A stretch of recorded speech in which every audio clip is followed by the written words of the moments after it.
On May 22, 2011, an EF5 tornado struck Joplin, Missouri. EF5 is the highest rating on the scale, winds exceeding 200 miles per hour. The tornado was 1 mile wide at its widest point. It stayed on the ground for 22 miles. 161 people were killed in under 6 minutes. Over 1,000 were injured. The tornado struck on a Sunday evening when many people were home. At least 7 minutes of warning was issued. For some, it was not enough.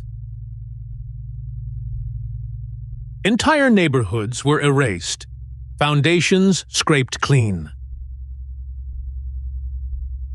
The Joplin tornado became the deadliest single U.S. tornado in 60 years. Survivors described the silence just before impact as the thing they remember most. Follow natural disaster daily, real events, real history, every day.